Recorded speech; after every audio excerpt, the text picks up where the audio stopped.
पर आपको बताएंगे संसद के विशेष सत्र को लेकर ये बड़ी खबर है। विशेष सत्र में पेश किए जाएंगे कुल 8 bill. Senior citizen welfare bill पेश होगा, एडवोकेट संशोधन बिल 2023 पेश होगा। विशेष सत्र में पोस्ट ऑफिस बिल भी पेश होगा, प्रेस एवं रजिस्ट्रेशन ऑफ पीरियोडिकल बिल भी पेश होगा। ये बड़ी जानकारी है। कुल मिलाकर 8 ये बिल पेश होने वाले हैं और तमाम जानकारी के साथ हमारी पॉलिटिकल एडिटर अदिति नागर जुड़ गई हैं। अदिति, आज से ये सत्र शुरू हो चुका है। हालांकि पहले 4 बिल पेश होने थे, अब ये बढ़कर कुल 8 बिल पेश होने वाले हैं। बिल्कुल, देखिए 8 बिल कल जब प्रहलाद जोशी जी ने बता दिया था कि 8 बिल पेश होंगे, लेकिन जब सांसदों के पास जो लेटर गया है, जो हम अपने दर्शकों को भी दिखा रहे हैं, उसमें 8 बिल हैं जिनका जिक्र आपने किया, जैसा press and registration periodical bill, advocates amendment bill, maintenance and welfare of parents and senior citizen, ये तीसरा बिल है। रिपीलिंग एंड अमेंडिंग बिल है। कॉन्स्टिट्यूशन ऑर्डर बिल है, जो SC/ST से संबंधित 3 बिलों की बात प्रहलाद जोशी ने की थी। उसके अलावा constitution the post office bill है, Jammu and Kashmir reservation bill है और the constitution schedule caste order bill है।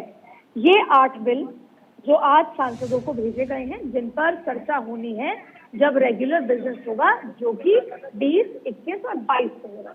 अब मैं आपको थोड़ा पहले लेकर चलती हूँ। जब पहले दिन बिल आए थे 4, जिनका ये माना गया था कि सरकार की तरफ से बताया गया है कि क्या होने वाला है एजेंडा इस स्पेशल सत्र का, उस समय 4 बिलों का जिक्र किया गया था। वो थे द एडवोकेट्स अमेंडमेंट बिल, जो अभी शामिल है, the press and registration periodical bill, ये भी शामिल है, और इसके अलावा द पोस्ट ऑफिस बिल, ये भी शामिल है। लेकिन आखिरी बिल ये बताया गया था the chief election commissioner and other election commissioners bill, यानी कि जो इलेक्शन कमिश्नर के अपॉइंटमेंट को लेकर एक बिल का जो जिक्र पहले दिन किया गया था, जो कुछ दिनों पहले जब संसद सत्र शुरू नहीं हुआ था और एजेंडे के तौर पर 4 बिल आए थे। लेकिन आज जो बिल सामने आ रहा है, या कल जब प्रहलाद जोशी ने जिक्र किया था प्रेस कॉन्फ्रेंस के बाद, उसमें इलेक्शन कमीशन के बिल का जिक्र नहीं हुआ है। तो संभवतः शायद कोई ना कोई सरकार की स्ट्रेटजी में बदलाव है, क्योंकि अब जो सांसदों को 8 बिल भेजे गए हैं, उसमें चीफ कमिश्नर के बिल का जिक्र नहीं किया गया है, ना मेंशन किया गया है। जैसे हम तस्वीरों में आपको दिखा रहे हैं, ये 8 बिल वो हैं जिनका कल प्रहलाद जोशी ने जिक्र किया है उससे पहले। लेकिन इस पूरे मसले में चीफ इलेक्शन कमीशन के बिल का जिक्र गायब नजर आ रहा है। ऐसे में कहीं ना कहीं सरकार की स्ट्रेटजी में बदलाव नजर आ रहा है, पहली बात। दूसरी बात यह है कि हम बार बार जिक्र कर रहे हैं 8 बिलों का, लेकिन यहाँ पर ये भी हमारे जो सूत्र बता रहे हैं कि 2 ऐसे बिल हैं जो अनएक्सपेक्टेड लाए जा सकते हैं, जैसे पहले लाए गए हैं। ऐसे में अभी बहुत कुछ हो सकता है इन 8 बिल के अलावा, लेकिन फिलहाल जो आज सांसदों को बिल भेजा गया है कि क्या क्या बिलों पर चर्चा होगी, उस बिल के लिहाज से उसमें चीफ इलेक्शन कमिश्नर का बिल के जिक्र गायब है। ऐसे में कहीं ना कहीं कोई बदलाव यहाँ पर नजर आ रहा है। अदिति, लेकिन इसी दौरान प्रधानमंत्री मोदी के संबोधन को हमने सुना, उन्होंने कई बातों का यहाँ पर जिक्र किया। अटल जी को उन्होंने याद किया, नेहरू का यहाँ पर उन्होंने जिक्र किया, और साथ ही उन्होंने ये भी कहा कि इस सदन ने बहुत कुछ देखा है, कुछ अच्छी यादें हैं तो कुछ खट्टी मीठी यादें भी यहाँ पर रहीं। उन्होंने यहाँ पर इस बात का भी जिक्र किया कि इस सदन ने 3 राज्यों को बनते हुए देखा। तो पूरे संबोधन को आप कैसे देखती हैं? देखिए, क्योंकि आपने राज्यों का जिक्र किया, वैसे तो देखिए एक इमोशनल संबोधन था। उन्होंने इतिहास से लेकर 75 सालों का जिक्र किया। उन्होंने एक खास आंकड़ा बताया कि कम से कम 7,500 से ज्यादा प्रतिनिधित्व लोग अब तक कर चुके हैं, जिसमें 600 महिलाएं हैं। इसको अगर राजनीतिक लिहाज से देखें तो कहीं ना कहीं महिला का योगदान जो है, या आगे आने वाले समय में महिलाओं का योगदान और बढ़ेगा, क्योंकि 7,500 लोग प्रतिनिधित्व कर चुके हैं। उसमें स्पेसिफिकली आंकड़ा 600 लोगों का महिलाओं का दिया है, तो कहीं ना कहीं ये बात कुछ इशारा करता है जब महिला आरक्षण बिल की बात होती है।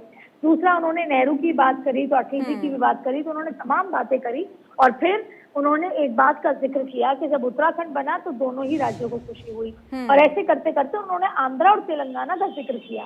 ये भी उनका एक राजनीतिक बयान की तरह देख सकते हैं, क्योंकि वो तेलंगाना और आंध्रा कहीं ना कहीं वो मैसेज दे रहे हैं कि उस तरीके से जब बदलना चाहिए था, जो बदलाव तेलंगाना में आना चाहिए था अलग होकर, जो जिस तरीके से वो विकास की जो दर है वहां नहीं मिली, विकास का जो स्पीड है उनको नहीं दी गई, कहीं ना कहीं वो दुखती रस जो है तेलंगाना वालों की, वहां पर उन्होंने एक वो साज छेड़ा है बीच सदन में कि काश ऐसा होता कि तेलंगाना और आंध्रा जब अलग हुए होते तब दोनों ही आदित्य, राज्यों लेकिन की महिला खुशी होती। आरक्षण बिल एक ऐसा मुद्दा जिसको लेकर विपक्ष लगातार मांग उठा रहा है, लगातार इसको लेकर बयानबाजी का दौर भी देखने को मिल रहा है, तो क्या लगता है महिला आरक्षण बिल को लेकर आपको?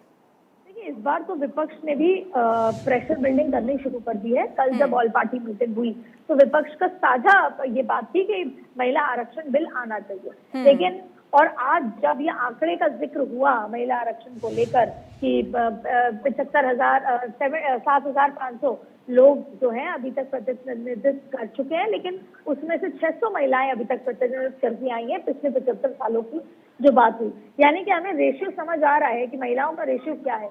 तो जब हम 33% आरक्षण की बात करते आए थे तो ऐसे में जब जब भी ये बात उठी थी, चाहे फिर वो अलग अलग समय में अलग अलग सरकारों में उठी, लेकिन वो बिल पास नहीं हो पाया। लेकिन इस बार विपक्ष सरकार को बैकफुट पे इसलिए लाना चाहता है क्योंकि सरकार ये जानती है कि भारतीय जनता पार्टी में भी अगर ये महिला आरक्षण बिल आएगा तो आपकी खींचतान होगी, क्योंकि कई ऐसे बड़े सांसद होंगे जब महिला आरक्षण बिल आएगा तो उनकी सीट कट जाएगी और वो सीटें महिलाओं को मिल जाएंगी। तो ये भारतीय जनता पार्टी खुद के लिए आसान नहीं होगा। लेकिन इसका तर्क सरकार का ये है कि अगर आज कांग्रेस प्रेशर कर रही है तो जब कांग्रेस का कार्यकाल रहा यूपीए का तब क्यों नहीं कराया गया।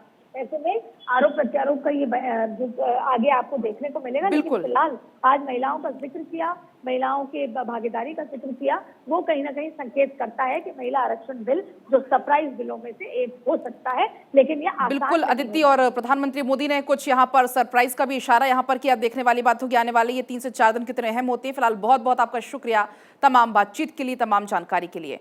तो प्रधानमंत्री मोदी की बड़ी बातें क्या कुछ रही वो आपको बताई। इसके अलावा पीएम मोदी ने यहाँ पर यह भी कहा कि ऐतिहासिक सदन रहा ये, इससे हम विदा ले रहे हैं। और उन्होंने ये भी कहा कि आज हम बहुत सौभाग्यशाली हैं जो आज हम यहाँ सदन में हैं, क्योंकि हम आज का और भविष्य का इन दोनों को जोड़ने की कड़ी के रूप में हम यहाँ पर मौजूद हैं और ये हमारे लिए बहुत सौभाग्य की बात है।